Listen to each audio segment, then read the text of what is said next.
Pavlenko. L'édito politique sur Europe 1. Bonjour Nicolas Bétou. Bonjour Dimitri. Alors aujourd'hui, vous posez une drôle de question. Comment tuer une campagne électorale pour les législatives ? Bah oui, comment la tuer, l'étouffer, l'empêcher, comment rendre impossible tout débat, comment en dire le moins possible sur un programme pour la législature. En fait, c'est assez simple, mais ça exige de s'y prendre à l'avance. La première règle, c'est laisser filer le temps, laisser s'écouler les jours et même les semaines sans rien faire, installer dans le pays une sorte d'apesanteur politique, une atmosphère gazeuse dans laquelle plus rien n'a d'importance et plus rien ne peut se passer. Emmanuel Macron a parfaitement maîtrisé cette façon de prendre son temps pour amener ses adversaires à perdre leur temps. C'est ainsi que pendant les 3 semaines qui ont suivi sa réélection, on a attendu que commence vraiment le quinquennat avec la nomination d'un ou d'une Premier ministre. Alors avantage, tant qu'on ne connaissait pas le nom du chef de gouvernement, aucun débat ne pouvait réellement s'engager.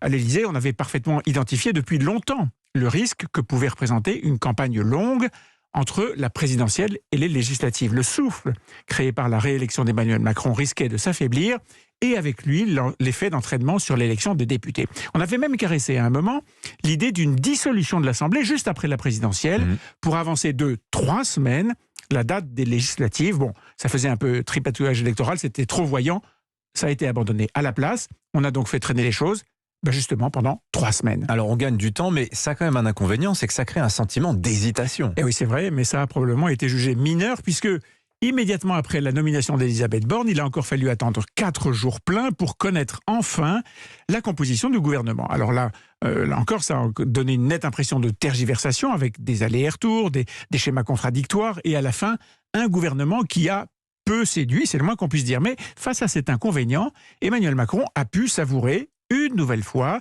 l'avantage de gagner du temps et d'être protégé de tout débat. Alors il y a quand même eu 2 solides controverses, l'une sur Damien Abad et l'autre sur Pape Ndiaye. Oui, c'est exact, et c'est un risque pour Emmanuel Macron, mais pas sûr que ça ait de lourdes conséquences sur les législatives, car fondamentalement le sujet Abad est judiciaire, et la bagarre autour du nouveau ministre de l'Éducation porte sur la personnalité de l'homme, sur ses idées, et celles qu'il défend, lui, pas sur son programme pour l'école, enfin jusqu'à preuve du contraire. Il est encadré par son cabinet et il est là pour appliquer les promesses d'Emmanuel Macron. D'ailleurs, on va avoir du mal à le vérifier car juste après leur nomination, les ministres sont entrés dans ce qu'on appelle la période de réserve électorale.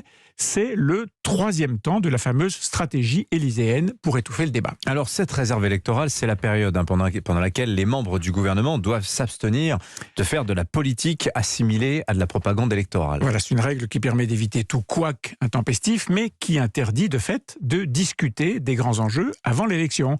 Ça, plus le report après les législatives de tout projet de loi, y compris celui sur le pouvoir d'achat, c'est un nouveau témoignage du génie français pour tuer dans l'œuf tout ce qui peut ressembler à un échange d'idées ou d'arguments, activité pourtant normale pendant une campagne électorale. On avait eu la première lame avec la règle castratrice des temps de parole des candidats à la radio et à la télévision. Chacun des 12 candidats à l'Élysée devait bénéficier des mêmes temps d'antenne, à la seconde près. Eh bien, voici la 2e lame anti-débat, avec le bâillon opportunément placé sur la bouche des bavards du gouvernement. Grâce à quoi on sera dispensé de connaître en détail le programme pour la législature et d'avoir réponse à la foule de questions que cela pose.